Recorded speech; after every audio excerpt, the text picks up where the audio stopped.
Good morning students. अपना third topic चल रहा था मुद्रा का कार्य, प्रकृति और महत्व। पिछली क्लास में अपन मुद्रा का महत्व कर रहे थे या किया था अपन ने। मुद्रा का महत्व जो है आर्थिक क्षेत्र में महत्व, पूंजीवादी अर्थव्यवस्था में मुद्रा का क्या महत्व होता है और समाजवादी अर्थव्यवस्था में मुद्रा का क्या महत्व होता है, उसके बारे में अपन ने पूरा डिटेल में वर्णन किया था। आज अपन मुद्रा के दोष या मुद्रा की कमियां या मुद्रा के खतरे, कुछ भी कह सकते हैं, क्योंकि कोई भी चीज होती है उसके गुण होते हैं तो उसके अवगुण भी पाए जाते हैं। वो इसी को अपन कंटिन्यू रखते हुए करते हैं।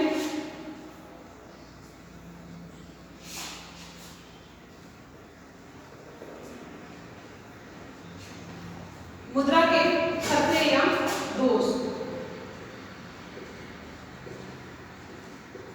खतरे बोल सकते हो आप इनको, इनसे क्या क्या नुकसान हो सकता है। कमियां बोल सकते हो या दोष बोल सकते हो, कुछ भी बोल सकते हो। तो ये सारी चीजें अपन करेंगे डिटेल में। इसका छोटा क्वेश्चन भी आता है और बड़ा क्वेश्चन भी आता है। बात करते हैं अपन मुद्रा।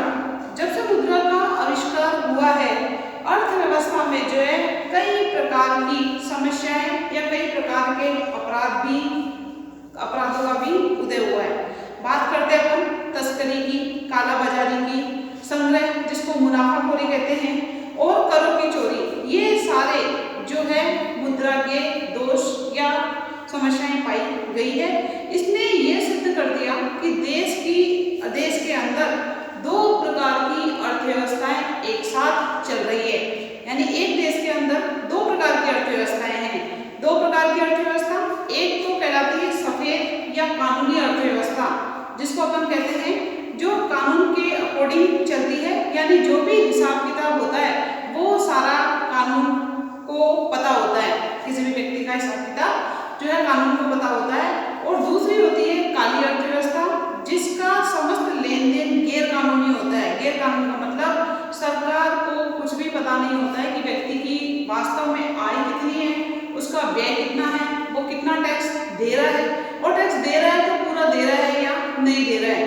कई बार आपने सुना होगा कि उस बिजनेसमैन के जो है छापा पड़ गया। छापा का मतलब होता है सरकार आय और व्यय का पूरा लेखा जोखा वहां से लेती है, क्योंकि सरकार को ये पता हो जाता है कि ये व्यक्ति जो जितना आय कमा रहा है उसका विस्तृत विवरण जो है सरकार को नहीं दे रहा है, अर्थात वो करों की चोरी करता है। तो ये काम जो है आपका जो है काली अर्थव्यवस्था के अंतर्गत आता है। बात करते हैं अपन मुद्रा के प्रमुख आर्थिक दोष कौन कौन से हैं।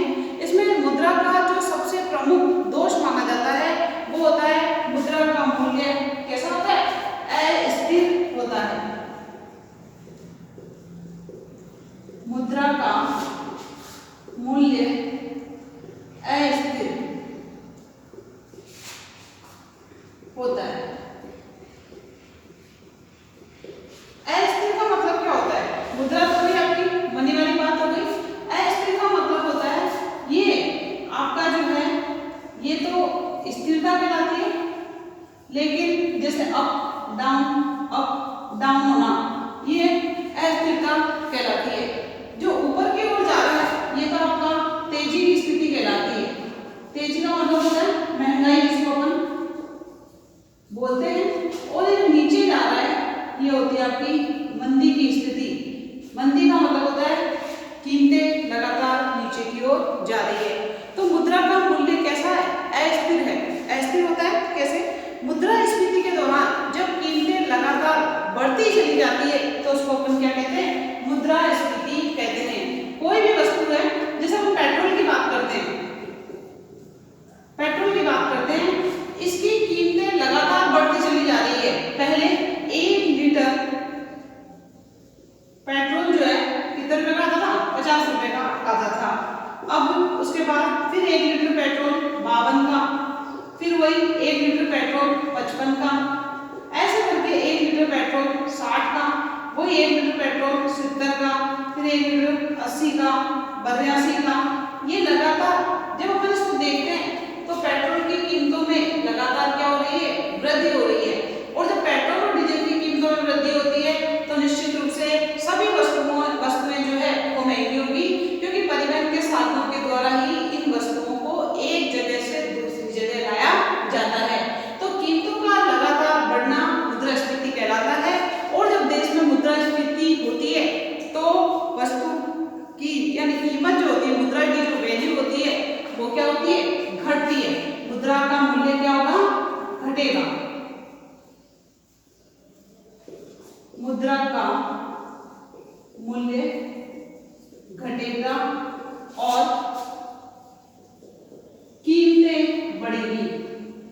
मुद्रास्फीति में क्या होता है, कीमतें बढ़ेगी।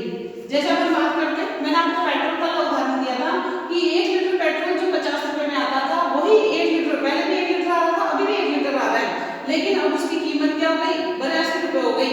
यानी उस वस्तु की यानी पेट्रोल की कीमत तो क्या हो गई, बढ़ गई और उस मुद्रा की वैल्यू क्या हो गई, कम हो गई। मुद्रा की वैल्यू कम हो गई, मुद्रा का मूल्य घट गया, यानी जो चीज 50 रुपए में आ रही थी वो चीज 82 रुपए में आ रही है, तो उतनी ही चीज के लिए हमें 82 रुपए देने पड़ रहे हैं, जिससे मुद्रा का मूल्य घट जाता है और कीमतें बढ़ जाती है। ये आपकी मुद्रास्फीति कहलाती है, जिससे आय की असमानता बढ़ती है। आय की असमानता का मतलब होता है, अर्थव्यवस्था में 3 प्रकार के लोग होते हैं, जिसमें मध्यम वर्ग को तो अपन बीच में ले लेते हैं। एक तो होता है आपका धनी वर्ग और एक होता है आपका निर्धन वर्ग। अब मुद्रास्फीति में वस्तु की मांग ज्यादा कौन करता है, वस्तु की मांग धनी वर्ग के द्वारा ज्यादा की जाती है, क्योंकि धनी वर्ग के पास पैसा ज्यादा होता है, और गरीब वर्ग जो निर्धन वर्ग होता है, जब मुद्रास्फीति होती है तो उसकी मुद्रा वो वस्तु की मांग जो है कम करता है, क्योंकि उसके पास पैसा ही कम होता है। अब जो धनी व्यक्ति है उसके पास पैसा ज्यादा होता है तो वो निवेश भी ज्यादा करता है, निवेश ज्यादा करेगा तो उसकी आय और ज्यादा बढ़ेगी, और जो गरीब व्यक्ति होता है उसकी आय कम होती है, उसकी आय कम होती है और मुद्रास्फीति हो गई, कीमतें लगातार बढ़ती चली जा रही है, तो उसकी वास्तविक आय कम हो जाती है। मैंने आपको पहले बताया था, वास्तविक आय वस्तुओं की कीमतों से रिलेटेड होती है, मौद्रिक आय जो है मुद्रा के रूप में जो व्यक्ति को आय प्राप्त होती है वो मौद्रिक आय कहलाती है। तो यहाँ पर बात करते हैं अपन, धनी व्यक्ति इसमें क्या होगा, और ज्यादा निवेश करेगा, और ज्यादा निवेश करेगा तो उसकी और ज्यादा आय बढ़ेगी, जबकि गरीब वर्ग की आय कम हो जाती है, और गरीब वर्ग की आय कम होगी तो निर्धन को और निर्धन होता चला जाएगा, और धनी वर्ग जो है और धनी होता चला जाएगा। इस प्रकार आय की जो असमानता है, ये गैप लगातार बढ़ता चला जाएगा।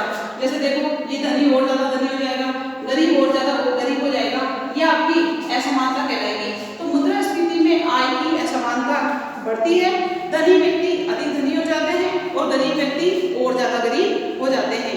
भारत में निरंतर बढ़ती हुई महंगाई केंद्रीय सरकार के लिए जो है सिरदर्द बनी हुई है, यानी जब से हमारा देश आजाद हुआ है उसके बाद से हमारी जो मेन समस्याएं थी, बेरोजगारी और बढ़ती हुई जनसंख्या, ये तो है ही, लेकिन मुद्रास्फीति भी या महंगाई भी जो है हमारी केंद्रीय सरकार की बहुत बड़ी सिरदर्द बनी हुई है।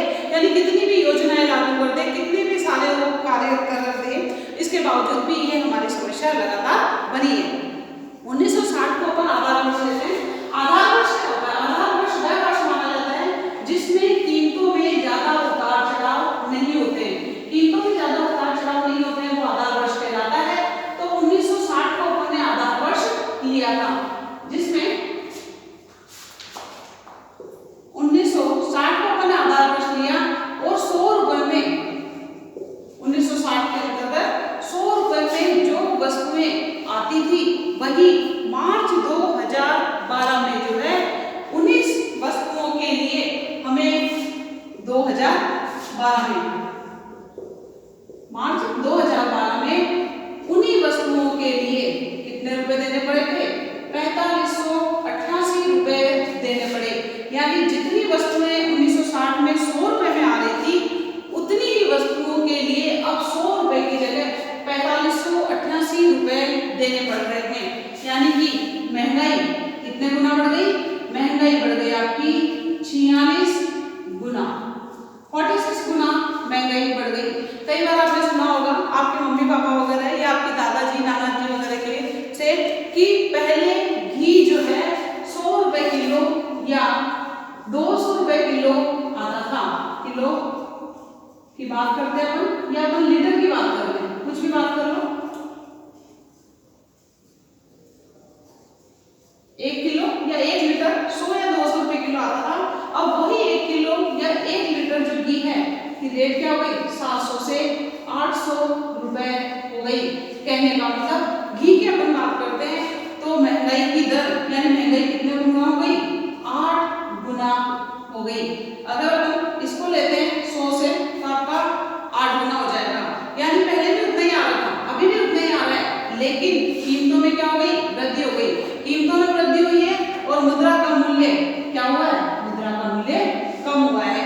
यानी जो चीज हम पहले सस्ते में खरीद रहे थे, अब उसी चीज के हमें ज्यादा पैसे यही आपकी मुद्रास्फीति कहलाती है। उपभोक्ता के मुद्रास्फीति का मुख्य कारण, अभी हम मुद्रास्फीति की बात कर रहे हैं कि महंगाई लगातार बढ़ रही है। महंगाई लगातार क्यों बढ़ रही है? महंगाई लगातार बढ़ रही है मुद्रा की पूर्ति के बढ़ने के कारण। मुद्रा की पूर्ति क्या हो रही है? बढ़ रही है। मुद्रा की पूर्ति बढ़ रही है तो क्या होगा? मुद्रा की पूर्ति बढ़ेगी तो लोगों के पास हाथ में पैसा ज्यादा आएगा, और लोगों के पास हाथ में पैसा ज्यादा आएगा तो वो वस्तु की मांग ज्यादा करेंगे, और वस्तु की मांग ज्यादा करेंगे तो वस्तु की कीमत क्या होगी? वस्तु की कीमत ज्यादा होगी, और वस्तु की कीमत जब ज्यादा होती है तो कौन सा व्यक्ति खरीदता है? वही व्यक्ति खरीदता है जिसके पास पैसा है। कहने का मतलब ये हो गया कि मुद्रास्फीति का मेन कारण है मुद्रा की पूर्ति का बढ़ना। अगर अर्थव्यवस्था में मान लो कोई चीज की बात करते हैं, अपन किसी भी चीज की बात करते हैं, अगर उसकी पूर्ति बढ़ रही है तो उस वस्तु की कीमत क्या हो जाएगी? उसकी वस्तु की कीमत कम हो जाती है। लेकिन महंगाई की बात करते हैं, अपन मुद्रास्फीति की बात करते हैं, तो मुद्रास्फीति का बढ़ने का मेन कारण है मुद्रा की पूर्ति का बढ़ना, यानी सरकार के द्वारा या आरबीआई के द्वारा जब नोटों की पूर्ति को बढ़ा दिया जाता है तो लोगों के पास पैसा ज्यादा आ जाता है, और लोगों के पास पैसा ज्यादा आता है तो लोग ज्यादा वस्तुओं की मांग करते हैं और उत्पादन उस अकॉर्डिंग नहीं बढ़ पाता है तो वस्तु की कीमतें निश्चित तौर पर बढ़ती ही बढ़ती है। बात करते हैं अपन वर्तमान में मुद्रास्फीति की दर। अभी 14 अक्टूबर 2020 को 14 अक्टूबर 2020 को 14 या 12 कुछ ले लो, 12 अक्टूबर की बात करते हैं अपन। 12 अक्टूबर 2020 को वर्तमान में मुद्रास्फीति की दर जो है वो कितनी थी? 6.69% मुद्रास्फीति की दर थी। इससे पहले मुद्रास्फीति की जो दर थी वो थी 6.73%, यानी थोड़ी सी मुद्रास्फीति कम हुई है। इसी प्रकार से अप डाउन चलती रहती है। अभी इन सालों में जो है मुद्रास्फीति की दर 5% से लेके 7% के बीच में पाई जाती है। ये जो रेशो रह रहा है अभी 5% से लेके 7% तक। मुद्रास्फीति की उच्चतम दर की बात करते हैं तो मुद्रास्फीति की जो उच्चतम दर है वो 12.17%, हाईएस्ट रेट जो है 12.17%, और जो लोएस्ट है 1.54% जो है निम्नतम या न्यूनतम जिसको अपन बोल सकते हैं वो रही है। ये आपकी उच्चतम दर आ गई और ये आपकी न्यूनतम दर आ गई। इसके अपन पीरियड की बात है, इसका समय सीमा जो है 2012 से लेके 2020 तक जो है, इस बीच में यानी हाईएस्ट इतना तक पहुंच सकी है और नीचे इतना तक आ सकी है। इस प्रकार जो है मुद्रा का जब से आविष्कार हुआ है मुद्रा का मूल्य कैसा रहा है?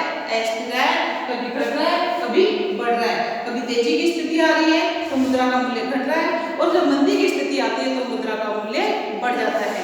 सेकंड बात करते हैं अपन, सेकंड जो दोष है या सेकंड जो समस्या है, मुद्रा व्यापार चक्र को जन्म देती है। व्यापार चक्र, अर्थव्यवस्था में जो तेजी और मंदी की स्थिति आती है उसको अपन व्यापार चक्र बोलते हैं। तो मुद्रा व्यापार चक्र को क्या करती है? जन्म देती है। सेकंड है मुद्रा व्यापार चक्रों को जन्म देती है। जब से मुद्रा का आविष्कार हुआ है अर्थव्यवस्था में उतार चढ़ाव, तेजी और मंदी की स्थिति में मुद्रा का योगदान बहुत ही बड़ा माना जाता है। आर्थिक तेजी और मंदी की अवस्था को उत्पन्न करने तथा इसको नियंत्रित करने में मुद्रा की काफी प्रभावशाली भूमिका होती है। जब अर्थव्यवस्था में तेजी की स्थिति है, अर्थव्यवस्था में क्या है? तेजी की स्थिति, ये मैंने आपको बताया था, ये कहलाता आपका तेजी की स्थिति और ये कहलाता आपको मंदी की स्थिति। तो जब अर्थव्यवस्था में तेजी की स्थिति होती है तो मुद्रा की पूर्ति को क्या कर देना चाहिए? कम कर देना चाहिए। ये आपके मौद्रिक नीति के उपाय आते हैं। मौद्रिक नीति के उपाय जब अपन आगे नए लेसन पढ़ेंगे उसमें आपकी मौद्रिक नीति वाला पूरा चैप्टर है, उसके अंतर्गत करेंगे। तो जब तेजी की स्थिति होती है, कीमतें लगातार बढ़ रही है, अर्थात अर्थव्यवस्था में मुद्रा की पूर्ति को कम करना पड़ेगा। और जब अर्थव्यवस्था में मंदी की स्थिति है तो पूर्ति को, मुद्रा की पूर्ति को क्या करना पड़ेगा? बढ़ाना पड़ेगा। अर्थात मुद्रा की पूर्ति को घटाकर और बढ़ाकर अर्थव्यवस्था में जो व्यापार चक्र हैं उनको सही किया जा सकता है, उनको स्थिर किया जा सकता है। मौद्रिक नीति के साथ साथ सरकार के द्वारा राजकोषीय उपाय या राजकोषीय नीति भी अपनाई जाती है। राजकोषीय नीति या राजकोषीय उपाय, मौद्रिक नीति किसके द्वारा अपनाई जाएगी? मौद्रिक नीति अपनाई जाएगी आरबीआई के द्वारा और राजकोषीय नीति अपनाई जाएगी सरकार के द्वारा। इन दोनों को मिला जुलाकर अर्थव्यवस्था में जो भी स्थिति है उस स्थिति को कंट्रोल या नियंत्रित किया जा सकता है। अब अपन बात करते हैं कि आरबीआई के द्वारा कौन कौन सी मौद्रिक नीति अपनाई जाती है। तो आगे जब अपन बैंक वाला लेसन पढ़ेंगे, व्यापारिक बैंक और केंद्रीय बैंक, उसके अंतर्गत भी आएगा। और राजकोषीय नीति जो अपन नेक्स्ट आगे टॉपिक पढ़ेंगे उसमें आपके आ जाएंगे कि सरकार के द्वारा ऐसे कौन कौन से राजकोषीय उपाय अपनाए जाते हैं जिससे सरकार जो है राजकोषीय उपाय अपनाकर अर्थव्यवस्था को स्थिर कर सकती है। मौद्रिक नीति के अंतर्गत आपका बैंक दर आ जाता है, सीएलआर आ जाता है, सीआरआर आ जाता है, एसएलआर आ जाता है, वैधानिक तरलता अनुपात जिसको अपन बोलते हैं। इसके अलावा और चयनित साख नियंत्रण आ जाता है, चयनित साख नियंत्रण, ये भी आपका मौद्रिक उपायों के अंतर्गत आता है। जबकि राजकोषीय उपाय में आ जाता है आपका सार्वजनिक व्यय, सार्वजनिक आय, करारोपण, ये सारी चीजें राजकोषीय नीति के अंतर्गत आती है। तो इन दोनों को अपनाकर इस समस्या को दूर किया जा सकता है। नेक्स्ट जो दोष था वो है आपका मुद्रा जो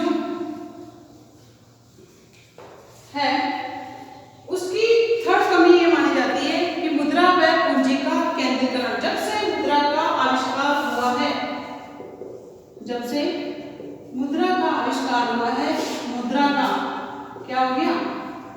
पूंजीकरण एवं मुद्रा का, मुद्रा व पूंजी का, मुद्रा व पूंजी का केंद्रीयकरण। केंद्रीयकरण का मतलब क्या होता है? मुद्रा और पूंजी का केंद्रीयकरण।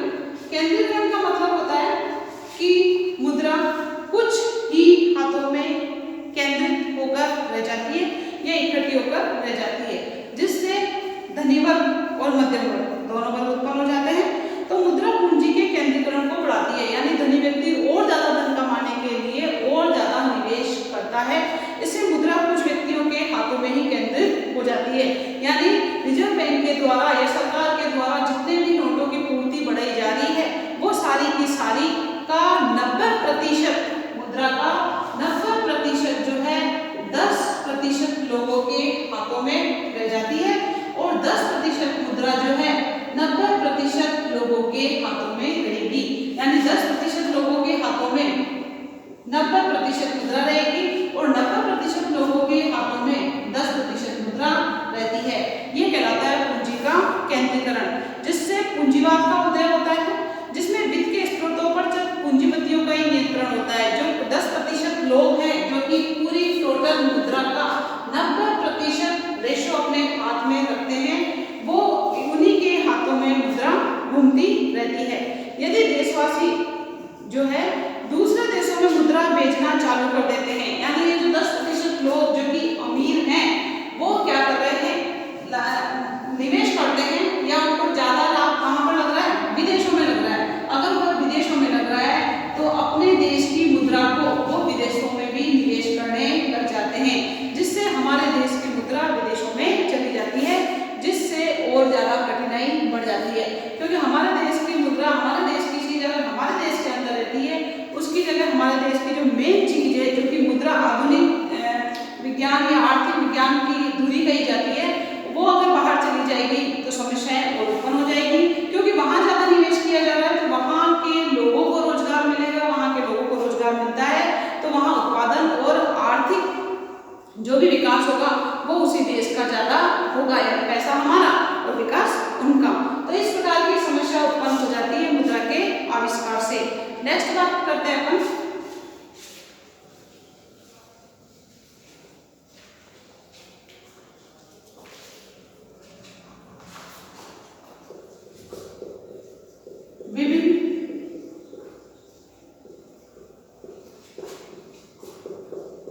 देशों के बीच भ्रमणशील मुद्रा, विभिन्न देशों के बीच भ्रमणशील मुद्रा, भ्रमणशील मुद्रा को जो है हॉट मनी भी कहा जाता है। और भ्रमणशील की बात करते हैं, भ्रमण का मतलब क्या होता है? घूमना, साधारण शब्दों की बात करें तो विभिन्न देशों के बीच में हमारी मुद्रा क्या हो रही है? भ्रमण कर रही है, घूम रही है। आजकल भ्रमणशील मुद्रा जिसको अपन हॉट मनी बोलते हैं, इसके कारण भी काफी समस्याएं जो है उत्पन्न हो गई है। यदि एक देश में ब्याज की दर दूसरे देश की तुलना में एक देश में ब्याज की दर दूसरे देश में ज्यादा ब्याज की दर है, तो वो व्यक्ति हमारे देश की अपेक्षा दूसरे देश में क्या करेगा? निवेश करेगा। इसी को कहते हैं भ्रमणशील मुद्रा, यानी हमारे देश की मुद्रा कहाँ पर गई? विदेश में चली गई, क्योंकि विदेश में उसको ज्यादा ब्याज प्राप्त हो रहा है और उसे प्रॉफिट भी वही होगा। तो विदेशों में जाने से ये भ्रमणशील मुद्रा कहलाती है। ये मुद्रा उन देशों में जाने का प्रयास करने लगती है जहां पर उसकी ब्याज की दर या जहां पर निवेश करने से उसे ज्यादा फायदा मिलता है। यही आपकी भ्रमणशील मुद्रा कहलाती है। इसमें शॉर्ट क्वेश्चन भी आता है कि भ्रमणशील मुद्रा, 2 नंबर का क्वेश्चन, भ्रमणशील मुद्रा किसे कहते हैं या हॉट मनी किसे कहते हैं? तो आपने को यही आंसर देना है कि आजकल भ्रमणशील मुद्रा या हॉट मनी भी जो है या भ्रमणशील मुद्रा भी होने लगी है। एक देश में ब्याज की दर की अपेक्षा अगर दूसरे देश में ब्याज की दर ज्यादा होती है तो वो वहां पर निवेश की जाती है। उसके विपरीत दूसरे देश में अगर ब्याज की दर है उसकी अपेक्षा हमारे देश में अगर ब्याज की दर ज्यादा हो गई तो हमारे देश के लोग तो निवेश करेंगे ही करेंगे, विदेशी लोग भी हमारे यहाँ पर निवेश करने लगते हैं। इसी को भ्रमणशील मुद्रा कहा जाता है। इस प्रकार की भ्रमणशील मुद्रा से भी हमारे देश में बहुत सारी समस्याएं उत्पन्न होती है, क्योंकि हमारे देश का पैसा जब दूसरे देश में निवेश किया जाता है तो उस देश का विकास के साथ साथ उत्पादकता और प्रति व्यक्ति आय भी उसी देश की बढ़ती है। इस प्रकार मुद्रा के अपने गुण और दोष होते हैं। नैतिक आचरण में सुधार करके तथा समतावादी यानी समाजवादी समाज की स्थापना करके हम मुद्रा के अधिकांश अवगुणों पर नियंत्रण स्थापित कर सकते हैं या नियंत्रण स्थापित किया जा सकता है। मुद्रा को साधन न मानकर साध्य मानने से कई प्रकार की कठिनाइयां उत्पन्न होती है। मैंने आपको जो भी लेसन स्टार्टिंग में पढ़ाया था तो मुद्रा को क्या बताया था? मुद्रा को एक साधन बताया था, जबकि मनुष्य ने मुद्रा को क्या बता दिया? मुद्रा को उसने साध्य मान लिया। साध्य का मतलब ये प्रकार मुद्रा प्राप्त करनी है, चाहे इससे देश में कोई भी समस्या उत्पन्न हो रही हो, चाहे इससे देश में कोई भी अराजकता फैल रही हो, क्योंकि जब तक हम मुद्रा को साधन मानकर चलेंगे तो हमारी अर्थव्यवस्था में कोई भी प्रकार की समस्या नहीं आएगी। लेकिन जब मुद्रा को आप साधन न मानकर उसको साध्य मान लेते हो, उसको लक्ष्य मान लेते हो कि मुझे तो किसी भी प्रकार से पैसा कमाना है और उस पैसे से और पैसा बनाना है और पैसा बनाकर मैं धनी वर्ग में आऊं और धनी वर्ग में आकर और ज्यादा लोगों का शोषण करूं, इससे देश में जो है अराजकता, कालाबाजारी, तस्करी, मुनाफाखोरी जैसी समस्याएं उत्पन्न होने लगती है। तो यही बात हो सकती है कि मुद्रा को मनुष्य को साधन ही मानना चाहिए, ना कि साध्य। तभी इस समस्या को दूर किया जा सकता है। जब मुद्रा जीवन का आदि और अंत हो जाती है तो वह समाज में अभिशाप का काम करती है। आदि और अंत यानी ये जो मुद्रा है ये आधुनिक समाज की धुरी मानी जाती है। ये अपन ने पहले पढ़ा था। जब मुद्रा क्या मानी जाती है? आदि। आदि का मतलब क्या होता है? शुरुआत। और अंत। अंत का मतलब समाप्त। समाप्त बोलो आप इसको, खत्म बोलो इसको, कुछ भी बोल सकते हो। यानी मुद्रा को ही हमने आदि और अंत मान लिया, यानी इसके बिना तो कुछ भी नहीं हो सकता है। ठीक है, हालांकि मुद्रा एक आवश्यक चीज है, साधन के रूप में काम आ सकती है, लेकिन आप इसको पूरा ही जो है महत्व नहीं दे सकते हो। अगर आप इसको पूरा महत्व दोगे तो अर्थव्यवस्था में ऐसी ही प्रकार की समस्याएं आने लगेगी, जिसमें करों की चोरी भी शामिल होती है। तो जब मुद्रा जीवन का आदि और अंत हो जाती है तो वह समाज में अभिशाप का काम करती है, वो वरदान का काम नहीं करती है। ये सारे हमने मुद्रा के खतरे, कमियां या दोष पढ़े थे। इन कमियां या दोष के होने के बाद अब हम मुद्रा का विकास पढ़ेंगे कि ये जो मुद्रा अपन पढ़ रहे हैं, इस मुद्रा का विकास कैसे हुआ, यानी ये जो मुद्रा डेवलप हुई है, इसका डेवलपमेंट किस प्रकार से हुआ है, इसके बारे में अपन पढ़ेंगे। मुद्रा का आविष्कार क्यों किया गया था? मुद्रा का आविष्कार किया गया था क्योंकि बहुत सारी वस्तु विनिमय प्रणाली में बहुत सारी कठिनाइयों से बचने के लिए मुद्रा का आविष्कार हुआ था। समय समय पर कई प्रकार की वस्तुएं मुद्रा के रूप में मिलती है। जैसे मेरे पास अनाज था तो मैं उस अनाज को देकर अपनी आवश्यकता की वस्तुएं खरीद सकती थी, या मेरे पास चीनी का उत्पादन हुआ है और चीनी को देकर मैं अपनी विभिन्न आवश्यकताओं को पूरा कर सकती थी। चाय की बात कर लें अपन, नमक की है, जो व्यक्ति जिस वस्तु का उत्पादन कर रहा है उसका उत्पादन ज्यादा करता था और उसके एक्सचेंज के बदले या विनिमय के बदले अपनी आवश्यकता की वस्तुएं प्राप्त कर लेता था। लेकिन बाद में क्या हुआ, कीमती वस्तुओं ने मुद्रा के रूप में अपना प्रभुत्व काफी कायम रखा है। आपने सुना होगा पहले जब राजा महाराजाओं का समय था उस समय सोने के सिक्के चलते थे, सोने के सिक्के और चांदी के सिक्के चलते थे। चांदी के सिक्के या मुद्राएं अपन बोल सकते हैं, मुद्राएं चलती थी। इसके बाद में उन्हें अधिकांश व्यक्ति भुगतान में स्वीकार कर लेते, यानी आप सोना देकर अपनी आवश्यकता की वस्तुएं खरीद लेते थे और इनको बहुत छोटे अंशों में विभाजित करना भी संभव होता था।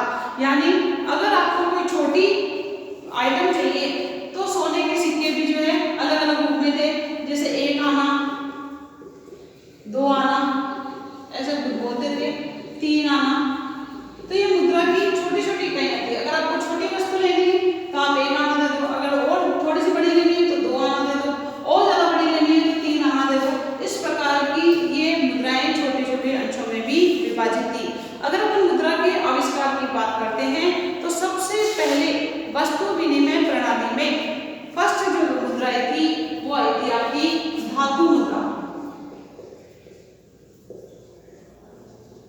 कौन सी थी?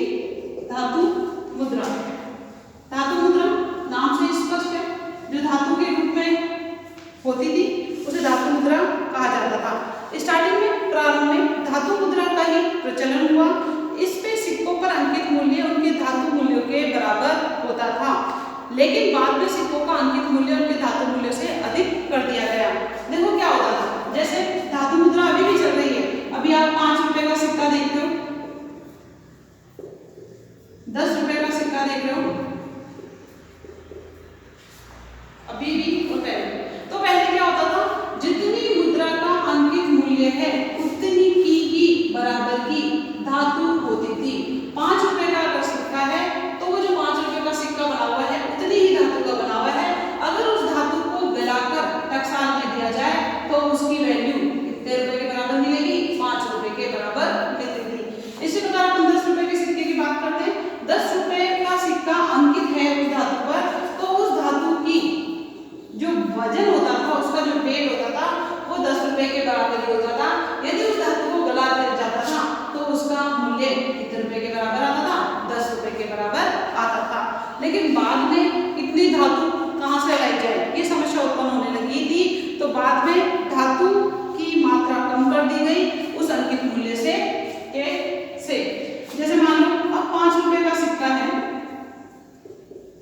तो उसकी धातु हो सकता है 2 रुपए की धातु के बराबर हो, लेकिन उस पर अंकित कितना है? 5 रुपए का है। अगर उस सिक्के को आप धातु के रूप में गिराओगे तो उसकी 5 रुपए के बराबर वैल्यू नहीं आएगी। यानी धातु पर जो अंकित मूल्य होगा वो ज्यादा होगा और धातु की मात्रा कम होगी। ये आपकी धातु मुद्रा कहलाती है। इसके बाद आता है आपका पत्र मुद्रा।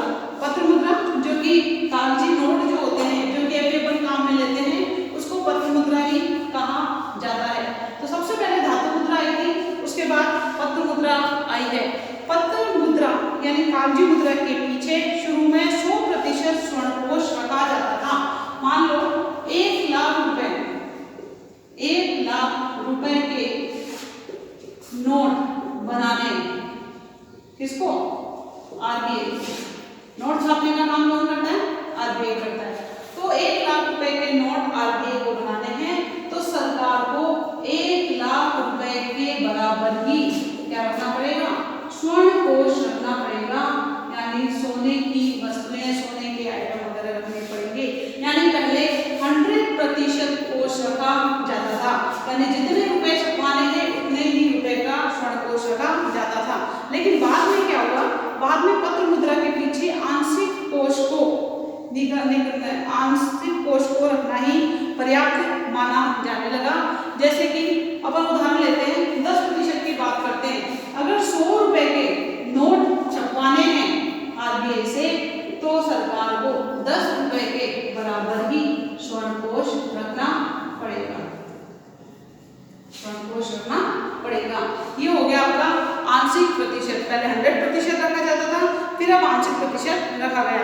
पत्र मुद्रा जो होती है, जिसको अपन कागजी मुद्रा बोलते हैं, अभी आप देखते हो 5 रुपए का नोट, 10 रुपए का नोट, 20 रुपए का नोट, 50 का नोट, 5, 10, 20, 50, 100, 200, 500 और ये 2000, ये सारे जो नोट है पत्र मुद्रा के अंतर्गत आते हैं। और ये जो पत्र मुद्रा होती है ये किसके विश्वास पे चलती है? ये चलती है जनता का विश्वास, क्योंकि जनता का विश्वास होने से चलती है। आज का कागजी नोट इसलिए मूल्यवान होता है क्योंकि वह सामान्य रूप से क्या किया जाता है? स्वीकार किया जाता है, यानी इन सभी नोटों को सरकार से क्या प्राप्त है? कानूनी मान्यता प्राप्त है। अगर सरकार एकदम से इन नोटों को बंद कर दे तो क्या होगा? ये सब कागज रह जाएंगे। जैसे आपको पता है प्रधानमंत्री श्री मोदी जी ने जो है 8 नवंबर 2016 को 500 रुपए और 1000 रुपए के नोट को अर्थव्यवस्था से या समाज से गैर कानूनी बता दिया था, यानी इसको बंद कर दिया था। तो उसके लिए भी उन्होंने 2-3 महीने का समय दिया था कि जिसके पास ये पुराने नोट हैं इस अवधि तक चलेंगे, वो बैंकों में जाकर पैसा जमा करा सकते हैं और इसके बदले में नए नोट ले सकते हैं। लेकिन वो डेट निकलने के बाद अगर कोई व्यक्ति उस नोट को रखता है 500 रुपए या 1000 रुपए के नोट को, तो वो उसके लिए कागज यानी उसकी वैल्यू जो होगी वो क्या हो जाएगी? शून्य हो जाएगी, 0 हो जाएगी। इस प्रकार जो पत्र मुद्रा होती है वो सरकार और जनता इन दोनों के सामान्य स्वीकृति से चलती है। यानी इसमें सबसे मेन जो रखा जाता है वो कानून की स्वीकृति का होना होता है। अगर उसी नोट को आप एज इट इज बना लो, बिल्कुल सेम टू सेम बना लो, लेकिन वो नोट अर्थव्यवस्था में नहीं चलेगा क्योंकि उस पर उसको जो है सरकार के द्वारा मान्यता प्राप्त नहीं होती है। इस प्रकार मुद्रा का विकास अपन ने जो है धातु मुद्रा में और पत्र मुद्रा में किया है। आगे अपन नेक्स्ट क्लास में करेंगे।